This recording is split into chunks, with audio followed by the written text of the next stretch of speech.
Baik. Assalamualaikum warahmatullahi wabarakatuh.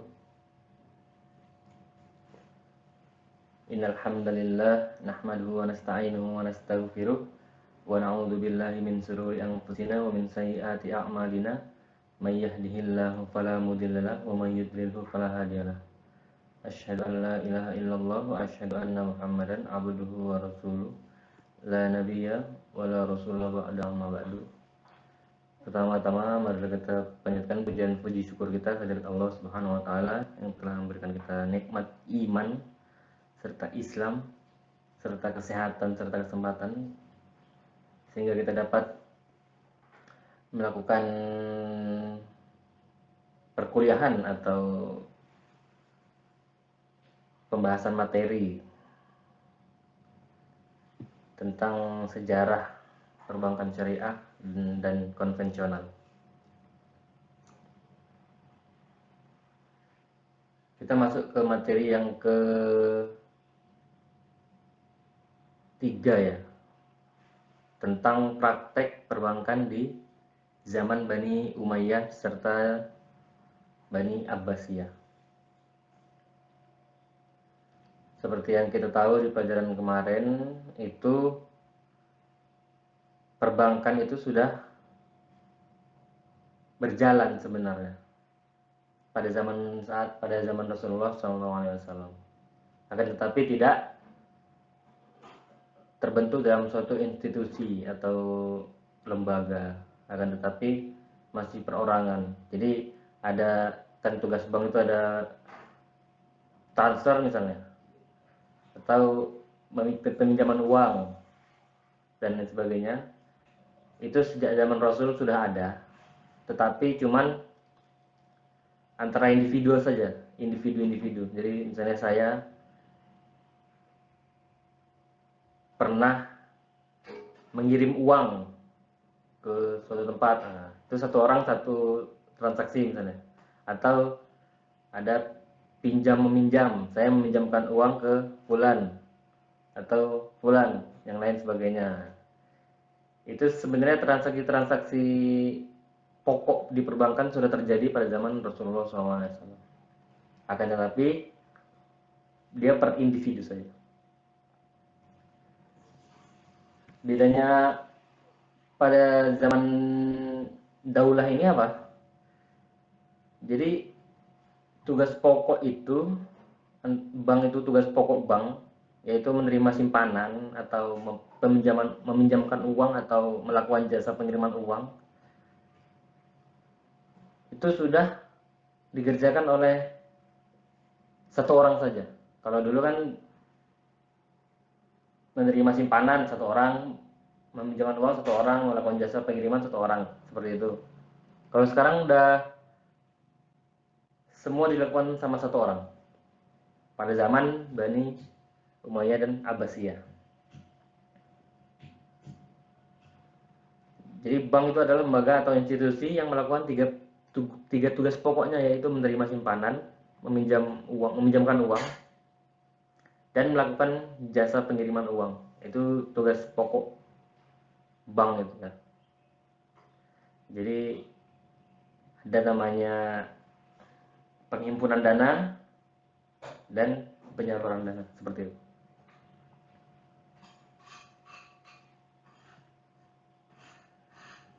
Jika pada masa Rasulullah dan para sahabat, ketiga tugas pokok bank tersebut dijalankan oleh tiga orang yang berbeda, maka pada masa zaman Bani Umayyah dan Abbasiyah, ketiga fungsi perbankan ini sudah dilakukan oleh satu orang saja. Nanti ada namanya tuh, ada jihbiz dan lain sebagainya. Nah ini dia namanya, ada namanya saraf, nakid, dan jihbiz.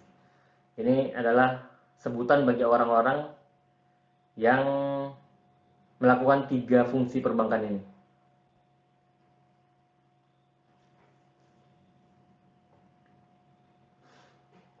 Dan orang-orang ini, nakid, saraf, dan jihbiz ini, dia harus orang yang betul-betul paham. Jadi karena pada waktu itu misalnya kadar emas itu berapa karat atau sekian gram dan lain sebagainya, itu harus dia memahami tentang hal itu. Jadi pada kala itu nakid, saraf, jibis ini harus betul-betul orang yang mempunyai keahlian khusus. Karena mengingat pada waktu itu banyak mata uang yang beredar. Dan keahlian orang-orang ini diperlukan karena apa? Karena masing-masing mata uang memiliki kadar emas yang berbeda. Jadi sangat lumayan sulit untuk menentukan kursnya seperti itu.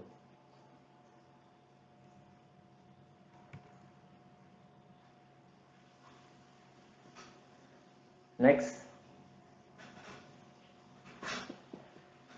Jadi ada yang membedakan tentang jihbis atau nakid atau saraf pada zaman dulu itu kan dilakukan per orang ya. Bedanya dengan sekarang, dia sudah, kalau sekarang sudah membentuk institusi ya. Sedangkan jihbis itu hanya dilakukan perorangan. Jadi kalau dipikir-pikir, jihbis, nakid, saraf itu orangnya memang betul-betul kompeten dan betul-betul ahli ya. Karena dia hanya satu orang bisa melakukan fungsi-fungsi tiga tugas pokok bank tersebut tadi. Sedangkan sekarang kan sudah banyak menjadi institusi, jadi banyak orangnya.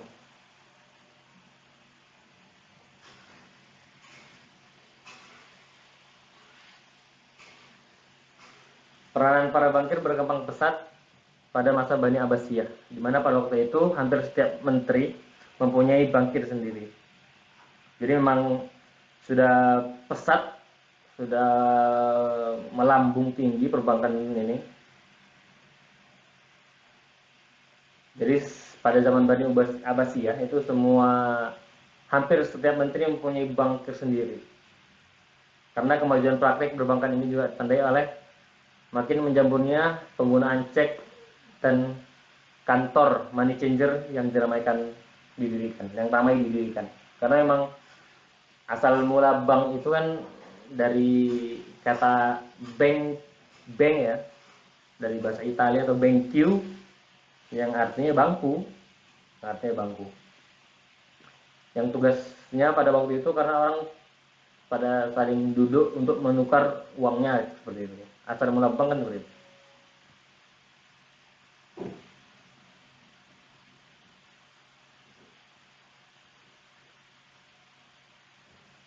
Jadi memang ada perbedaan pada zaman praktik perbankan pada zaman Rasulullah dan Abbasiyah sampai pada zaman Umayyah dan Abbasiyah. Walaupun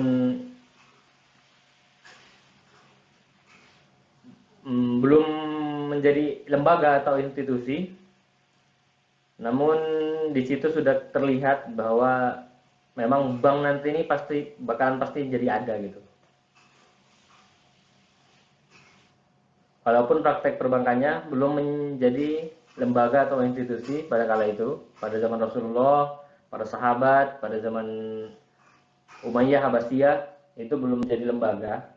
Tapi spiritnya sudah kelihatan bahwa nanti di masa akan datang pasti terdapat perbankan gitu. Karena memang sudah banyak perilaku-perilaku atau praktek-praktek yang sudah dikembangkan pada zaman kala itu.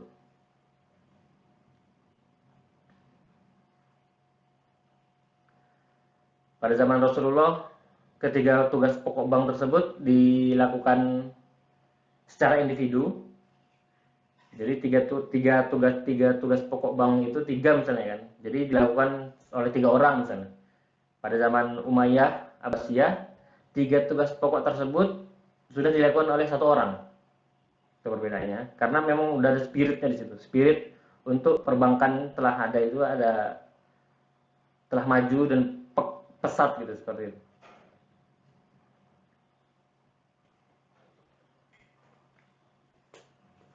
Tapi di sini ada kendala di sini sebenarnya.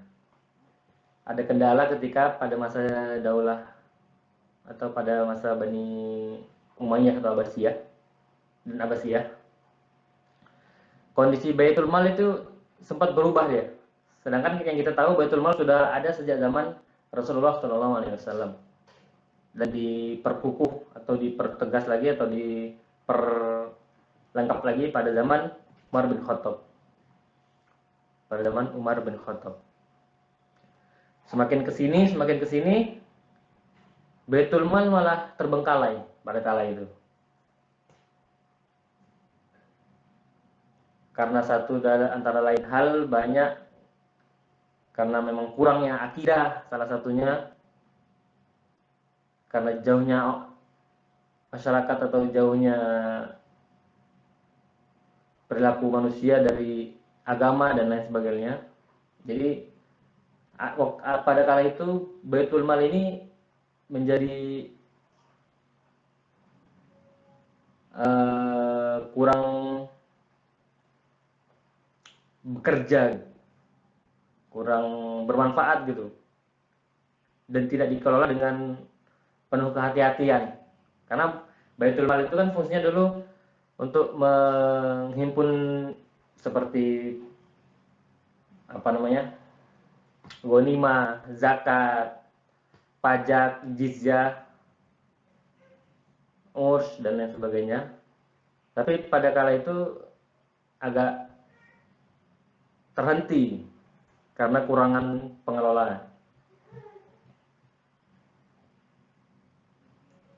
Sedangkan yang kita tahu Baitul Mal itu amanat dari Allah dan amanat dari rakyat, kan seperti itu. Seperti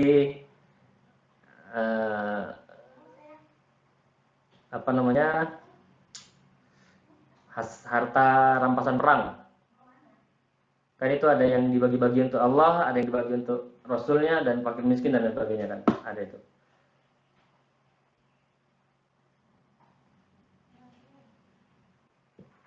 Maka pada masa pemerintahan Bani Umayyah, Baitul Mal berada sepenuhnya di bawah kekuasaan khilafah tanpa dapat dipertanyakan atau dikritik oleh rakyat.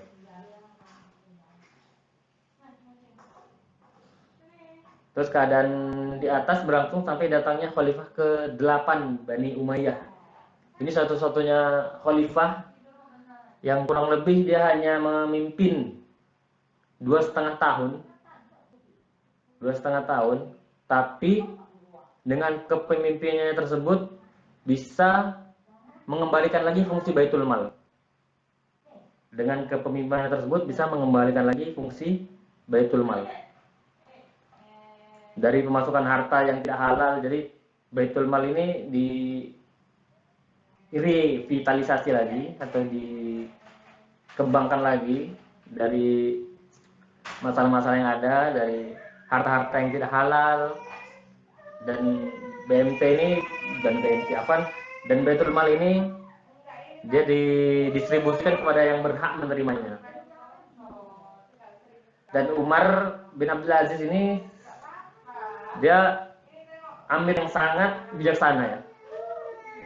Dia membuat perhitungan dengan para amir bahwanya agar mereka mengembalikan harta yang sebelumnya bersumber dari sesuatu yang tidak sah. Di samping itu Umar sendiri mengembalikan milik pribadinya sendiri yang waktu itu berjumlah sekitar 40.000 dinar setahun ke Baitul Mal tersebut. Ini ada sejarahnya kenapa Umar bin Abdul Aziz mengembalikan uang sekitar 40.000 dinar setahun itu ke Baitul Mal, karena itu salah satu aslinya warisan dari bapaknya, yaitu dari ayahnya, yaitu Abdul Aziz bin Marwan. Jadi harta tersebut sebenarnya warisan oleh ayahnya, dikasih ke Umar bin Abdul Aziz. Di antara harta tersebut terdapat perkampungan Fada, desa di sebelah utara Mekah yang sejak Nabi Muhammad SAW wafat dijadikan milik negara. Namun Marwan bin Hakam, khalifah keempat Bani Umayyah, memerintah telah memasukkan harta tersebut sebagai milik pribadinya dan mewariskan kepada anak-anaknya.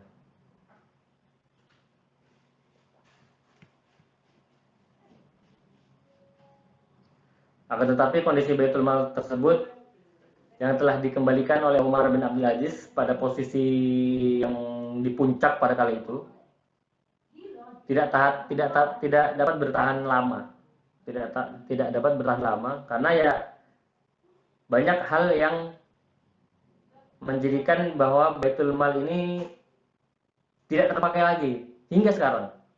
Sekarang tidak ada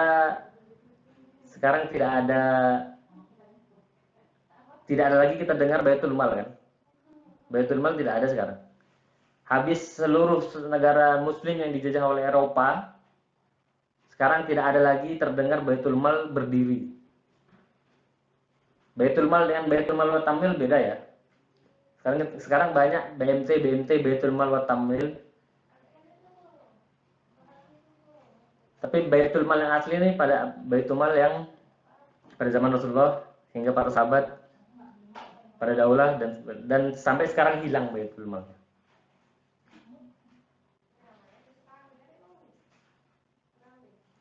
Karena kesalahan para penguasa telah meruntuhkan sendi-sendi Baitul Mal, dan keadaan demikianlah berlangsung sampai masa Khalifah Bani Abbasiyah.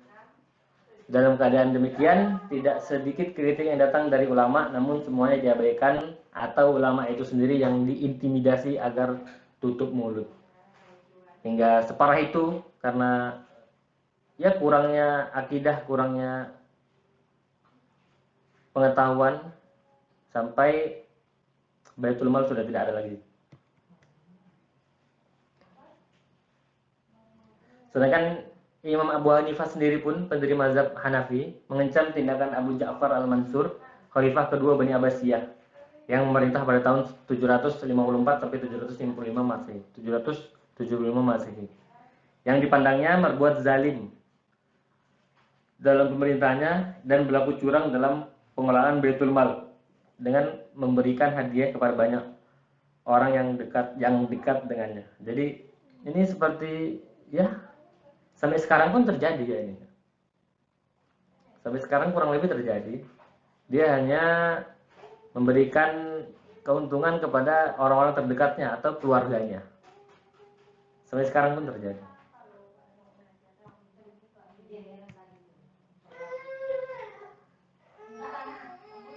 Pada masa dinasti Abbasiyah yang patut dijadikan acuan dalam perkembangan keuangan, bahwa kemajuan ilmu pengetahuan telah membawa dampak kemajuan di bidang ekonomi.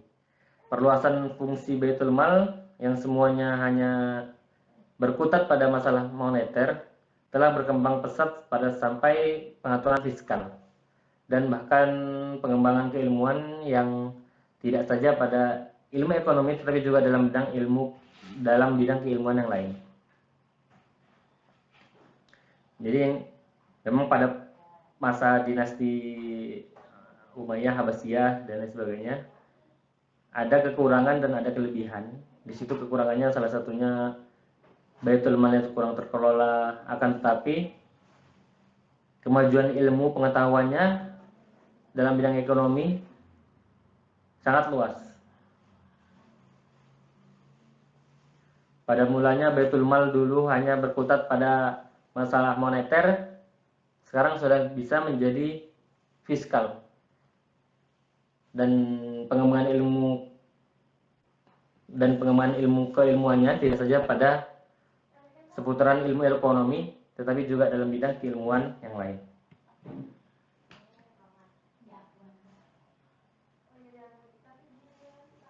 Keruntuhan Bani Abbasiyah disusul dengan munculnya pemerintahan Islam yang baru di Asia Tengah, yakni Saljuk. Pemimpinnya bernama Saljuk bin Turtuqa.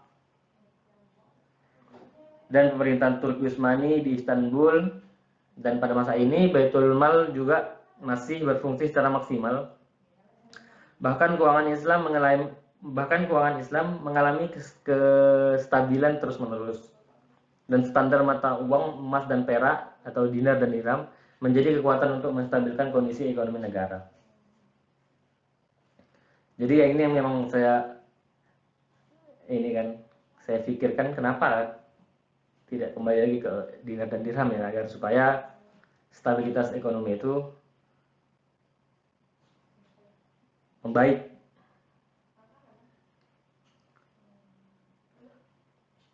Kan banyak sekarang dinar, dirham dan lain sebagainya itu kan mengembar-gemborkan kembali ke dinar dan dirham kan seperti itu.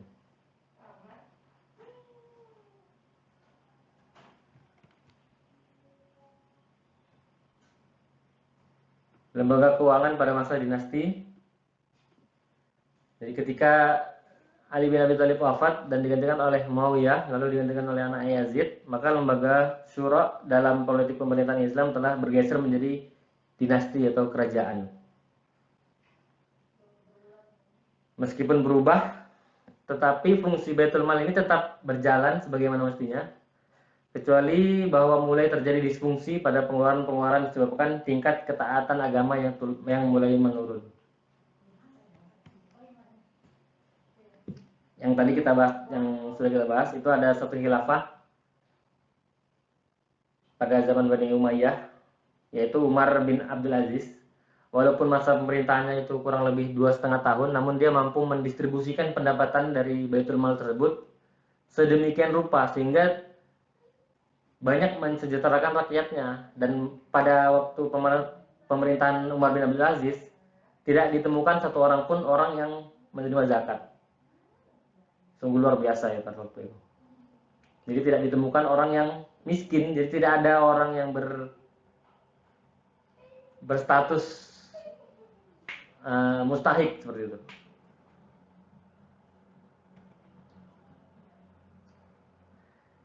Dinasti Umayyah di Damaskus berakhir dan naiknya dinasti Abbasiyah. Sepanjang pemerintahannya terjadi perubahan pola ekonomi, sehingga di salah satu kekhalifannya menciptakan standar uang bagi kaum muslimin dikarenakan ada kecenderungan orang menurunkan nilai uang emas dan perak sehingga mencampurkan dengan logam yang lebih rendah. Apalagi sekarang kertas ya lebih rendah lagi tuh daripada logam.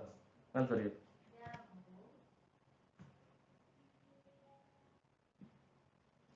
Pada zaman keemasan dinasti ini, fungsi Baitul Mal telah merambah kepada pengeluaran atau riset ilmiah dan penerjemah buku-buku Yunani, selain untuk biaya pertahanan dan anggaran rutin pegawai.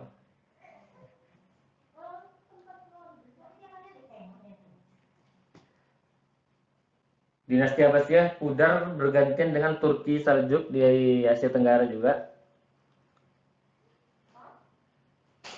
Di Cordoba, Sasanid, dan Fatimiyah di Mesir, dan berakhir Turki Utsmani di Istanbul. Selama itu fungsi Baitul Mal berkembang menjadi perbendaharaan negara dan mengatur kebijakan fiskal dan moneter.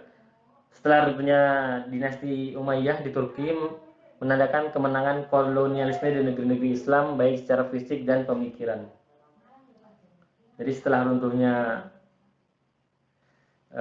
Turki Utsmani di Istanbul, semua pemikiran, semua keilmuan itu banyak kembali ke barat. Sekarang kalau kita tanya di anak-anak ekonomi, siapa bapak ekonomi, pasti jawabnya Adam Smith. Seperti itu.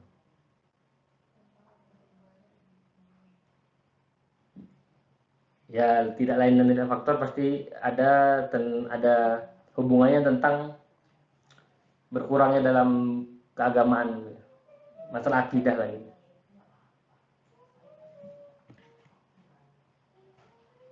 Karena itu meski kemudian hari negara-negara Islam yang merdeka dari penjajahan, namun Baitul Mal tidak pernah muncul lagi. Seperti yang saya bilang awal tadi, pada waktu zaman Rasul, para sahabat, Khulafaur Rasyidin, Umayyah, Abbasiyah, dinasti-dinasti lainnya hingga dinasti Turki Utsmani, Baitul Mal itu masih ada dan masih berjalan. Walaupun ada masalah-masalah yang terjadi, akan tetapi masih ada. Setelah runtuhnya Turki Utsmani di Istanbul, negara-negara atau negeri-negeri Islam pun yang merdeka dari penjajahan, sampai sekarang Baitul Mal pada negara-negara Islam tersebut tidak ada.